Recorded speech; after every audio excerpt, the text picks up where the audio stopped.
അസ്സലാമു അലൈക്കും. ആർക്കും കണ്ട് പരിചയം പോലും ഇല്ലാത്ത ഒരാൾ. താടിയും മുടിയും വെട്ടി ഒതുക്കി, പാൻറ്റും ഒരു ടീഷർട്ടുമാണ് വേഷം. ഗൗരവം നിറഞ്ഞ മുഖം. കൂടി നിൽക്കുന്നവർ എല്ലാം ആരായെന്ന് പരസ്പരം കണ്ണുകൾ കൊണ്ട് ചോദിച്ചു. ഒരു നിമിഷം എല്ലാവരെയും നോക്കിയ ശേഷം അവൻ അകത്തേക്ക് നടന്നു. ചുറ്റും നിൽക്കുന്നവരെയൊക്കെ ഒന്ന് നോക്കി മയ്യത്തിൻ്റെ അരികിൽ നിൽക്കുന്ന ഉസ്താദിന് സലാം പറഞ്ഞുകൊണ്ടവൻ മജീദിക്കയുടെ മയ്യത്തിൻ്റെ മുഖത്തേക്ക് ഒരു നിമിഷം നോക്കി നിന്നു. അവൻ്റെ ചുണ്ടുകൾ എന്തോ പതിയെ പറയുന്നുണ്ടായിരുന്നു. അതിനുശേഷം ചുറ്റുമൊന്ന് നോക്കിയതും തേടിയതെന്തോ കണ്ണിൽ ഉടക്കിയ പോലെ അവൻ്റെ കണ്ണുകൾ തിളങ്ങി. മുംതാസിൻ്റെ അരികിൽ ചെന്നുകൊണ്ട് അവളെ പറ്റിപ്പിടിച്ചിരിക്കുന്ന ആമിയെ ഒരു ചിരിയോടെ എടുക്കാനായി കൈനീട്ടി. അവൾ ഒരു നിമിഷം പുറകോട്ട് വലിഞ്ഞു. ആമി അമ്പരന്നു പോയി. ഇതുവരെ കാണുക പോലും ചെയ്യാത്തൊരാൾ തനിക്ക് നേരെ കൈനീട്ടുന്നു. അവളിൽ ഭയം നിറഞ്ഞു. മുംതാസിൻ്റെ മേലുള്ള പിടുത്തം അവൾ ഒന്നുകൂടി മുറുക്കി. മുംതാസിനും അവിടെ കൂടിയിരിക്കുന്ന ഓരോരുത്തർക്കും ഉണ്ടായിരുന്നു ആ അമ്പരപ്പ്. അപ്പോഴാണ് അവൻ ആമിയുടെ കൈകളിൽ ഭദ്രമാക്കി പിടിച്ചിരിക്കുന്ന ഫോട്ടോയിലേക്ക് കണ്ണുകൾ നീട്ടുന്നത്. അവൻ അവളുടെ കൈകളിൽ നിന്നും അത് വാങ്ങിച്ചു നോക്കി. സുഹ്റയുടെ ഫോട്ടോ, അതും കല്യാണത്തിന് ശേഷം ഇമ്രാൻ്റെ കൂടെ എടുത്തത്. അവൻ ആമിയെ നോക്കിയൊന്ന് പുഞ്ചിരിച്ചു. ആരാ ഇത് മോളെ? പറ, ഈ ഫോട്ടോയിലുള്ളത് ആരാണ്? എൻ്റെ ഉമ്മി. അതറിയാം. ഉമ്മിയുടെ കൂടെ ഉള്ളത് ആരാണ് പറ? അതറിയൂല. ഈ ഫോട്ടോയിലുള്ള ആളെപ്പോലെ ഉണ്ടോ? ഞാൻ ഒന്ന് സൂക്ഷിച്ചു നോക്കുമോളെ. അപ്പോഴാണ് മുംതാസും അത് ശ്രദ്ധിക്കുന്നത്. ആമിയുടെ കൈകളിലുള്ള ഫോട്ടോയിലേക്ക് രണ്ടുപേരും ഒരുപോലെ നോക്കി. വിശ്വാസം വരാതെ ആമി അവനെ കണ്ണ് മിഴിച്ചു നോക്കി. പിന്നീട് അവളുടെ ചുണ്ടിൽ ഒരു പുഞ്ചിരി വിരിഞ്ഞു. മുംതാസിൻ്റെ ചുണ്ടിലും ഉണ്ടായിരുന്നു അതേ പുഞ്ചിരി. ഇനി പറ, ഒരേപോലെ ഉണ്ടോ മോളെ? അവൾ അരയും തലയാട്ടി. ആരാണെന്നും പറഞ്ഞിട്ടില്ലേ? അവൾ അതിനും തലയാട്ടി. എന്നാ വാ, ഞാൻ എടുക്കട്ടെ ആമി. അവൾ സമ്മതത്തിന് വേണ്ടി മുംതാസിനെ ഒന്ന് നോക്കി. മുംതാസ് ഒരു പുഞ്ചിരിയോടെ തലയാട്ടിയതും ഇമ്രാൻ നീട്ടിപ്പിടിച്ച കൈകളിലേക്ക് ചാഞ്ഞു. അവനൊരു ചിരിയോടെ തന്നെ അവളെ എടുത്തുകൊണ്ട് മജീദിക്കയുടെ അടുത്തേക്ക് നീങ്ങി നിന്നു. ഞാൻ ഇവളെ കൊണ്ടുപോകാൻ വന്നതാണ്, പക്ഷേ കുറച്ച് സമയം വൈകിപ്പോയി. ഉപ്പയുടെ പൂർണ്ണ സമ്മതത്തോടെ തന്നെ ഇവളെ കൊണ്ടുപോകണമെന്നുണ്ടായിരുന്നു. പക്ഷേ ഇനി ഒരാൾക്കും ഉപദ്രവിക്കാൻ വിട്ടുകൊടുക്കാതെ ഞാൻ കൊണ്ടുപോവുകയാണ്. ഉപ്പാക്ക് പൂർണ്ണ സമ്മതമാണെന്നറിയാം. ഇപ്പോൾ സന്തോഷമാണെന്നു സുഹറ അറിഞ്ഞിട്ടില്ല ഞാൻ ഇങ്ങോട്ട് വന്നതും പിന്നെ ഉപ്പയുടെ വിയോഗവും. ഉപ്പ സമാധാനമായിട്ട് പോയിക്കോളൂ. ഞാൻ നോക്കിക്കോളാം. ഇനി എല്ലാം അന്ന് പറഞ്ഞതുപോലെ തന്നെ. അതിലിനിയൊരു മാറ്റവുമില്ല. മുംതാസിൻ്റെ കൈകളിൽ നിന്നും കുഞ്ഞിനെ ഏൽപ്പിച്ചുകൊണ്ട് മയ്യത്ത് കട്ടിലിൻ്റെ ഒരു കാൽ അവൻ്റെ തോളിലേക്ക് തന്നെ അവൻ കയറ്റി വെച്ചു. ആരോടും സമ്മതമോ അഭിപ്രായമോ ചോദിച്ചില്ല. അതവൻ്റെ അവകാശമാണെന്ന് തന്നെ അവൻ ഉറപ്പിച്ചു. അവൻ പറഞ്ഞ കാര്യങ്ങളിൽ പലരിലും അമ്പരപ്പും അത്ഭുതവും നിറച്ചു. മജീദിക്കയുടെ മറ്റു മക്കളിലും മരുമക്കളിലും ദേഷ്യവും. അവൻ പറഞ്ഞതിൽ നിന്നും മജീദിക്കാക്ക് ആദ്യമേ ഈ കാര്യം അറിയാമായിരുന്നു എന്നത് അവരിൽ ദേഷ്യം നിറച്ചു. മയ്യത്തായിപ്പോയി, അല്ലെങ്കിൽ അവർക്ക് കുറ്റപ്പെടുത്താനും ദൂഷിക്കാനും ഒരു കാരണമുണ്ടായിരുന്നു. അറിയാഞ്ഞിട്ട് പോലും ആ മനുഷ്യനെ കുറ്റപ്പെടുത്താൻ ഇനിയൊന്നും ബാക്കിയില്ല. സുഹറയുടെ കെട്ടിയനോ? മയ്യത്ത് വീട്ടിൽ നിന്നും ഇറങ്ങിയതും പലരുടെയും അടക്കം പറച്ചിലുകൾ ഉറക്കെയായി. പലരുടെയും ചോദ്യം സജിനക്കും അസീനക്കും ആമിനമ്മക്കും നേരെ ഉയർന്നു വന്നു. ഞങ്ങൾക്കൊന്നും അറിയില്ല. അയാൾ പറഞ്ഞത് കേട്ടില്ല. ഞങ്ങളൊക്കെ അവളുടെ കെട്ടിയനായിരിക്കും, അല്ലെങ്കിൽ വേറെ ആരെങ്കിലും ആവും. ഞങ്ങൾക്കിനി അതൊന്നും അറിയേണ്ട ആവശ്യമില്ല. ഓളെ നല്ല നടപ്പ് കൊണ്ട് അവസാന നിമിഷം വരെ ഞങ്ങളുടെ ഉപ്പ സമാധാനം ഇല്ലാതാണ് പോയത്. മരിച്ച് മയ്യത്ത് തലയിൽ നിൽക്കുമ്പോൾ വരെ ഓളെ അഴിഞ്ഞാട്ടം കേൾക്കാൻ മാത്രമേ സമയമുള്ളൂ. വിധി. അസീനയുടെ ശബ്ദം ഉയർന്നു. ഇങ്ങനൊരു മകളെ എനിക്ക് പ്രസവിക്കേണ്ടി വന്നല്ലോ എൻ്റെ റബ്ബേ. ആമിനുമ്മ അകത്തളത്തിൽ നിന്നും ഉറക്കെ നിലവിളിച്ചു. അസീനയുടെയും സജിനയുടെയും നോട്ടം ആമിയെയും മടിയിൽ വെച്ച് അവിടെ നടക്കുന്ന ഒരു കോലാഹലങ്ങളും ശ്രദ്ധിക്കാതെ ഇരിക്കുന്ന മുംതാസിൽ ആയിരുന്നു.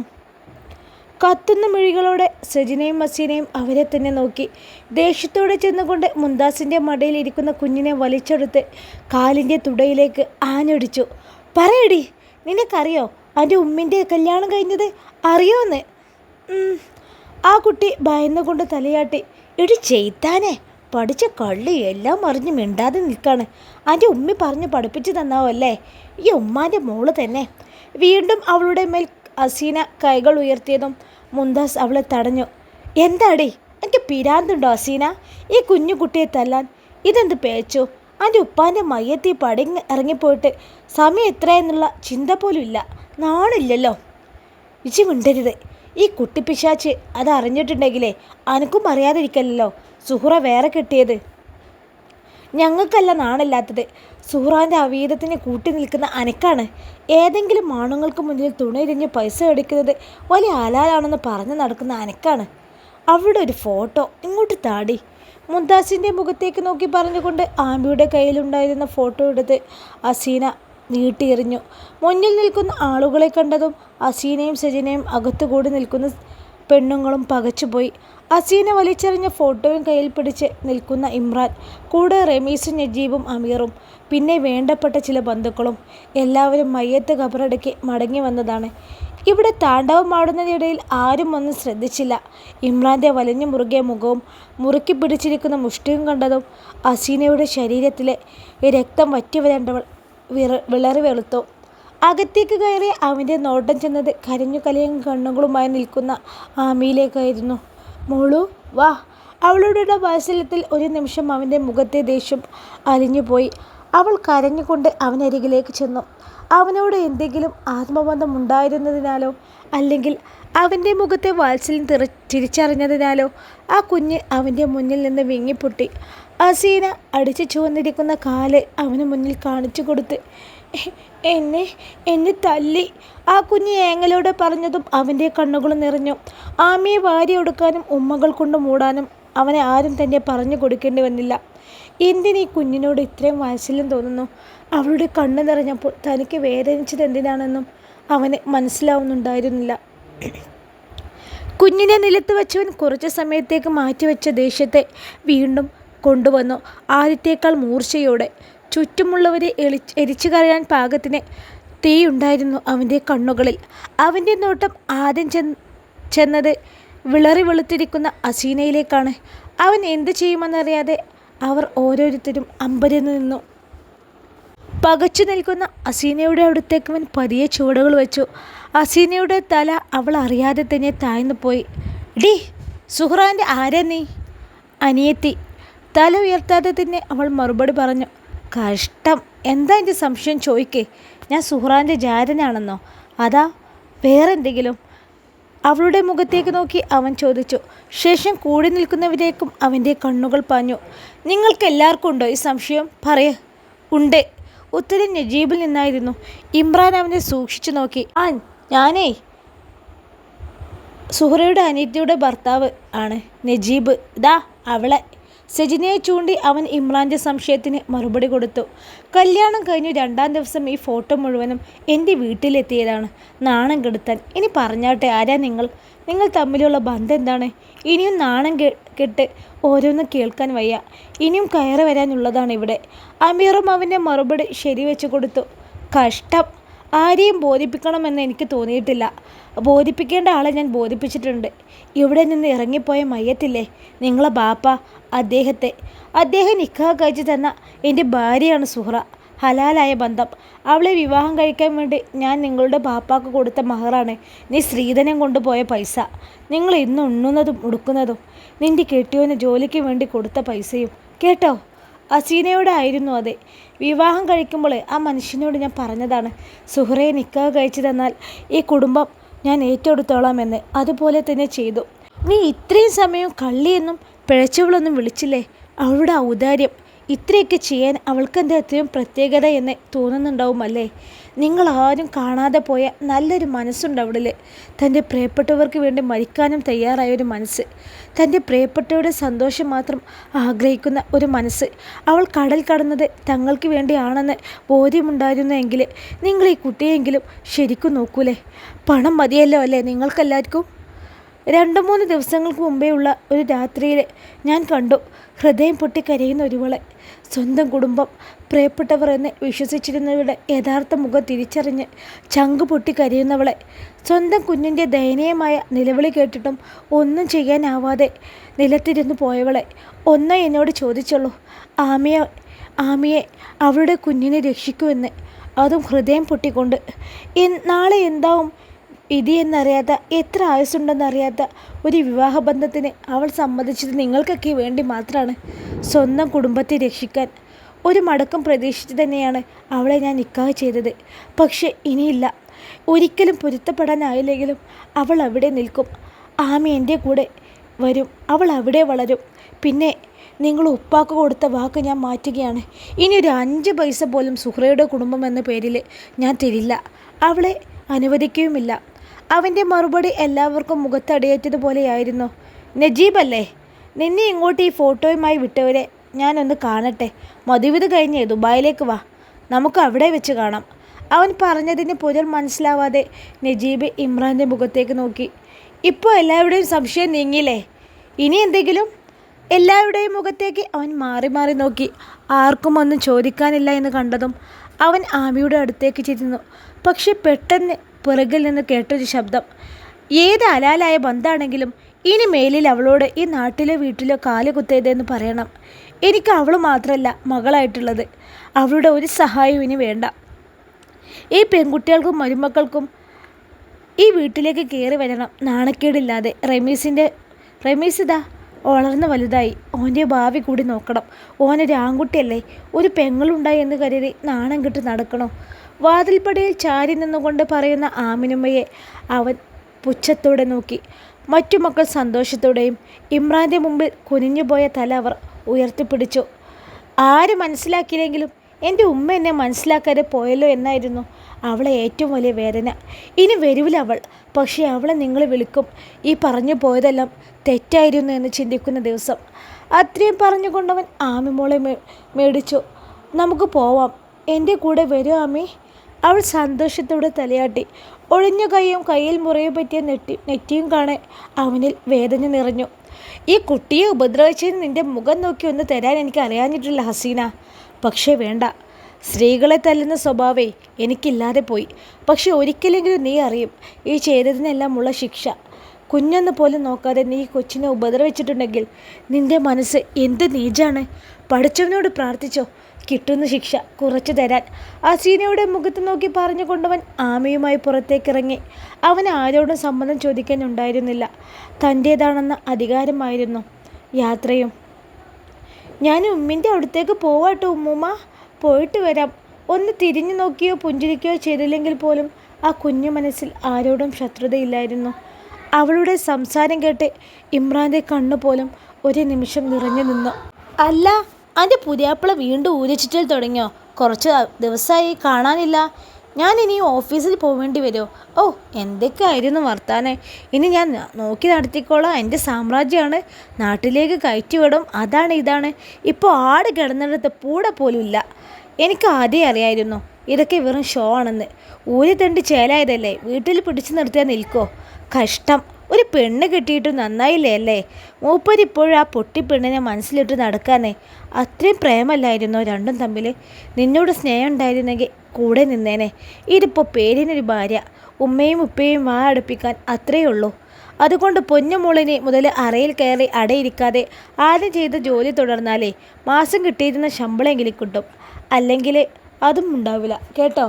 തൻ്റെ മുന്നിൽ നിന്ന് പരിഹാസത്തോടെ സംസാരിക്കുന്നവളെ സുഹറ നോക്കി നിന്നു. മറുപടി പറയാനൊന്നും അവൾ തുനിഞ്ഞില്ല.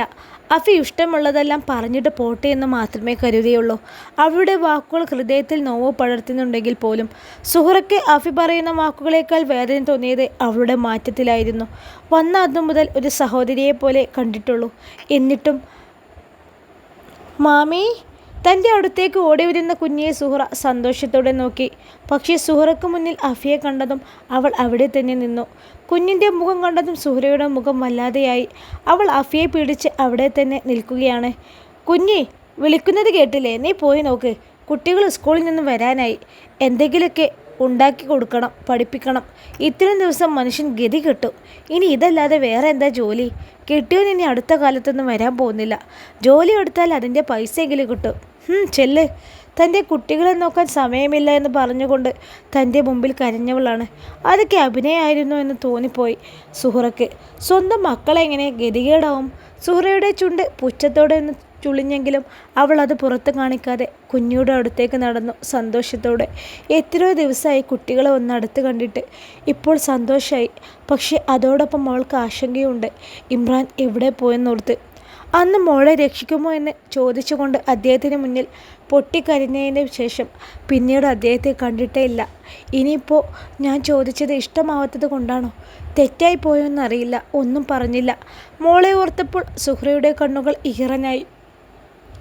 എന്താ മാമി കരയുന്നത് എന്ന് ചോദിച്ചുകൊണ്ട് കുഞ്ഞു കണ്ണുകൾ തുടച്ചു തന്നപ്പോൾ മാത്രമാണ് ആ കുഞ്ഞിനെ അവൾ ശ്രദ്ധിക്കുന്നത്. സുഹ്റ നിറഞ്ഞ വാത്സല്യത്തോടെ ആ കുഞ്ഞിനെ നോക്കി പുഞ്ചിരിച്ചുകൊണ്ട് മാറോട് ചേർത്ത് പിടിച്ചു. ആ കുഞ്ഞും അവളോട് ചേർന്ന് നിന്നു. ഇനി എന്നെ കൂടെ കൂട്ടോ? കുഞ്ഞിയെ ഇഷ്ടല്ലേ? അല്ലാ, ആര് പറഞ്ഞു ഇഷ്ടല്ല എന്ന്? ആരാണ് എൻ്റെ കുഞ്ഞിക്കുട്ടിയോട് അങ്ങനെയൊക്കെ പറഞ്ഞത്? ഉമ്മച്ചിക്ക് ഇഷ്ടമല്ല മാമിയെ, അതല്ലേ? ഞാൻ എൻ്റെ കുഞ്ഞിയെ ഇക്കാക്കുമാരെയും പെരുത്ത് ഇഷ്ടമാണ് കേട്ടോ. ആ കുഞ്ഞിൻ്റെ കവിളിലൊന്ന് ചുംബിച്ചുകൊണ്ട് സുഹ്റ പറഞ്ഞതും അത് മതിയായിരുന്നു ആ കുഞ്ഞിൻ്റെ മുഖം തെളിയാൻ.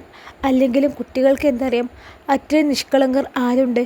ചെറിയൊരു ചുംബനത്തിലോ ചേർത്ത് പിടിക്കലോ മതി അവരുടെ സന്തോഷങ്ങൾക്ക്.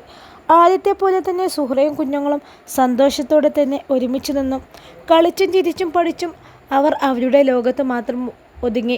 കുഞ്ഞിയെപ്പോലെ അവളുടെ ഇക്കാക്കന്മാർക്കും ഉണ്ടായിരുന്നു ഒരുപാട് പരാതികളും പരിഭവങ്ങളും സുഹ്റയോട് പറയാൻ. ഇനി ഒരിക്കലും ആരുടെയും വാക്ക് കേട്ട് ഈ കുഞ്ഞുങ്ങളെ വിഷമിപ്പിക്കില്ല എന്നവൾ തീരുമാനിച്ചിരുന്നു. അത്രത്തോളം ആ കുഞ്ഞു മനസ്സുകൾ വേദനിച്ചിട്ടുണ്ട്. കുറച്ച് ദിവസങ്ങൾ കൊണ്ട് അവളുടെ ഒരു ചേർത്തുപിടിക്കലിൽ അവരുടെയും മനസ്സ് തെളിഞ്ഞിരുന്നു. അല്ല, നിങ്ങൾ ഇക്ക പോയിട്ട് ഇന്നേക്ക് 10-20 ദിവസമായില്ലേ? ഇതുവരെ വന്നില്ല? ഓ, എന്തൊക്കെയായിരുന്നു? രാവിലെ ഭക്ഷണം കഴിച്ചുകൊണ്ടിരിക്കുന്നതിനിടയിലാണ് അഫി അസ്ലമിൻ്റെ അടുത്ത് പരിഹാസത്തോടെ പറഞ്ഞു നിർത്തിയത്. അരിയുടെ മുഖത്തുമുണ്ടായിരുന്ന ഒരു പുച്ഛച്ചിരി. അതൊക്കെ ഓൻ്റെ അടവല്ലായിരുന്നു അഫി. ഇത്രയും മഴയൊന്നും നാട്ടിലേക്ക് പോകാൻ കാത്തിരുന്നതായിരുന്നു ഓനെ ഇവിടെ നിന്നും രക്ഷപ്പെട്ടു പോവാൻ. അവരെ കണ്ണിൽ പൊടിയിടാൻ ഒരു വേലക്കാരിയെ കെട്ടി അവരെ വായടുപ്പിച്ചു. ഒരാളത് വിശ്വസിച്ചു കൊണ്ട് വലിയ കെട്ടിലമ്മയായി കുറച്ച് ദിവസം. ഇവിടെ എന്തൊക്കെയായിരുന്നു? കഷ്ടം. കുട്ടികൾക്ക് ഭക്ഷണം കൊടുക്കുന്ന സുഹ്റയെ നോക്കി അവർ പരസ്പരം ചിരിച്ചു. സുഹ്റയ്ക്ക് പ്രത്യേകം ഒന്നും തോന്നിയില്ല. എത്രയോ ദിവസങ്ങളായി ഈ കളിയാക്കലുകൾ കേട്ടു തുടങ്ങിയിട്ട്. ഇനി അവൻ വരാനൊന്നും പോണില്ല പെണ്ണെ. എനിക്ക് ശമ്പളം കിട്ടണമെങ്കിൽ ഞങ്ങൾ അനുസരിച്ച് കഴിഞ്ഞു. അലി അർത്ഥം വെച്ച് പറയുകയാണെന്ന് അവൾക്ക് മനസ്സിലായി. സുഹ്റ അതിനും മറുപടി പറഞ്ഞില്ല. ഉമ്മീ! എവിടെ നിന്ന് കേട്ട ശബ്ദം സുഹ്റയുടെ കൈ നിശ്ചലമായി. തനിക്ക് തോന്നിയതാണോ? ചുറ്റും ഇരിക്കുന്നവരുടെ മുഖത്തേക്ക് എല്ലാം നോക്കി അവൾ. അപ്രതീക്ഷിതമായി പരിചയമില്ലാത്തൊരു ശബ്ദം കേട്ട അമ്പരപ്പ് എല്ലാവരും ഉണ്ട്. ഉമ്മീ, ഉമ്മീ! വീണ്ടും വീണ്ടും കേൾക്കുന്ന തനിക്ക് പ്രിയപ്പെട്ട ശബ്ദം. തിരിഞ്ഞു നോക്കാൻ തന്നെ അവൾ ഭയപ്പെട്ടു. ചിലപ്പോൾ തൻ്റെ തോന്നലാണെങ്കിൽ ആ ശബ്ദം എന്നിൽ നിന്ന് അകന്നു പോകുമോ എന്ന ഭയം. ആമീ! നീട്ടി വിളിക്കുന്ന കുഞ്ഞിയുടെ ശബ്ദം. തിരിഞ്ഞു നോക്കാതിരിക്കാനായില്ല സുഹ്റയ്ക്ക്. തനിക്ക് തൊട്ടടുത്ത് ഇമ്രാൻ്റെ കയ്യിൽ പിടിച്ചു നിൽക്കുന്ന തൻ്റെ മോള് ആമി. സുഹ്റയുടെ ഹൃദയം സന്തോഷം കൊണ്ട് നിറഞ്ഞുപോയി. കണ്ണുകളിൽ ഉരുണ്ടുകൂടിയ കണ്ണുനീർ തുള്ളികൾ. തൻ്റെ മോളെ മറച്ചു കളയുമോ എന്ന ഭയത്തോടെ അവൾ വീണ്ടും വീണ്ടും അത് വാശിയോടെ തുടച്ചുകൊണ്ടിരുന്നു. നടന്നിട്ട് തൻ്റെ മോളുടെ അടുത്തേക്ക് എത്തുന്നില്ല എന്നറിഞ്ഞതും അവളുടെ കാലുകൾക്ക് വേഗത കൂടി. ഓടി. എത്രത്തോളം വേഗത്തിൽ എന്നറിയില്ല, എന്നാലും അവൾക്ക് വേഗതയില്ല എന്ന് തോന്നി. ഓടിച്ചെന്നുകൊണ്ട് തന്നെ മോളെ മാറോട് അണച്ചു പിടിക്കുമ്പോൾ സുഹ്റ കരയുകയായിരുന്നു. സന്തോഷത്തോടെ പഠിച്ചവനോട് നന്ദി പറഞ്ഞുകൊണ്ട് പൊട്ടിക്കരഞ്ഞു. ആ കുഞ്ഞു മുഖത്താകെ അവൾ ഉമ്മകൾ കൊണ്ട് മൂടി. ആമയും കരയുകയായിരുന്നു തൻ്റെ ഉമ്മയെ കണ്ട് സന്തോഷത്തിൽ. അല്ല, ഇതെന്താമി? എൻ്റെ കുഞ്ഞിന് ഒത്തിരി വേദനിച്ചോ? കുഞ്ഞിൻ്റെ ഒടിഞ്ഞു പ്ലാസ്റ്ററിട്ട് വെച്ചിരിക്കുന്ന കൈകളിൽ തൊട്ട് സുഹ്റ വേദനയോടെ ചോദിച്ചു. അവിടെ മറ്റാരെങ്കിലും ഉണ്ടെന്ന് അവൾ മറന്നു പോയിരുന്നു. അവർ രണ്ടുപേരും മാത്രമാണെന്ന് തോന്നി. ആമയെ തൊട്ടും നോക്കിയും ഉമ്മ വെച്ചിട്ടും കെട്ടിപ്പിടിച്ചിട്ടും സുഹ്റയ്ക്ക് മതി വരുന്നുണ്ടായിരുന്നല്ല. സുഹ്റയുടെ പ്രവൃത്തി കണ്ട് നോക്കി നിന്നിരുന്ന ഡെയ്സി ചേച്ചിയുടെയും ഇമ്രാൻ്റെയും കണ്ണുകൾ ഈറനായി. കളഞ്ഞു പോയതെന്തോ തിരിച്ചു കെട്ടിയ ഒരു കൊച്ചു കുഞ്ഞിൻ്റെ ഭാവമായിരുന്നു അവളിലപ്പോൾ. ഇമ്രാനെ അവൾ കണ്ടതുപോലും ഇല്ല. ആമി എങ്ങനെ അവിടെ നിന്ന് വന്നുപോലും അവൾ ചിന്തിച്ചില്ല. ചുറ്റുള്ളതെല്ലാം അവൾ മറന്നു പോയിരുന്നു. ആമിക്ക് വിശക്കുന്നുണ്ടോ കുഞ്ഞാ? അവളെയും എടുത്തുകൊണ്ട് എല്ലാവരും ഇരിക്കുന്ന മേശക്കരികിൽ ചെന്നവൾ നിന്നു. കസേരയിൽ ആമിയെ ഇരുത്തിക്കൊണ്ട് പ്ലേറ്റിലേക്ക് ഭക്ഷണം പകർന്നവൾ വാരിക്കൊടുക്കാൻ തുടങ്ങി. അടുത്തുള്ളവരെ സുഹ്റ ഓർക്കുന്നില്ലെങ്കിലും ആമി എല്ലാവരെയും പരിഭ്രമത്തോടെ നോക്കുന്നുണ്ടായിരുന്നു. കുഞ്ഞിയെയും ഇക്കാക്കമാരെയും കണ്ടതോടെ പരിചയമുള്ള പോലെ അവൾ ഒന്ന് പുഞ്ചിരിച്ചു.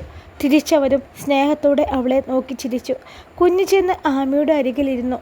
ഇമ്രാനും തൊട്ടടുത്തുള്ള കസേര നീക്കിയിട്ടുകൊണ്ട് ഭക്ഷണം കഴിച്ചു തുടങ്ങി. അവൻ്റെ കണ്ണുകൾ സുഹ്റയിൽ നിന്നും കുഞ്ഞിൽ നിന്നും വഴുതി മാറിയ ആ നിമിഷം കണ്ടു. സുഹറയെ നോക്കി ദേഷ്യത്തോടെ പല്ല് കടിക്കുന്ന രണ്ടുപേരെ. അവൻ്റെ കൂർപ്പിച്ച നോട്ടം അവരെ തേടിയെത്തുന്നതും അവർ എണീറ്റ് പോകുന്നത് കണ്ടു. അവൻ്റെ ചുണ്ട് പുച്ഛത്താലൊന്ന് കൂടി. അപ്പോഴും സുഹറ വിശേഷങ്ങൾ ചോദിച്ചുകൊണ്ട് തൻ്റെ കുഞ്ഞിനെ ഊട്ടുന്ന തിരക്കിലായിരുന്നു. ഇൻഷാ അല്ലാഹ് ഈ കഥയുടെ ബാക്കി ഭാഗവുമായി നാളെ കാണാം. അസ്സലാമു അലൈക്കും.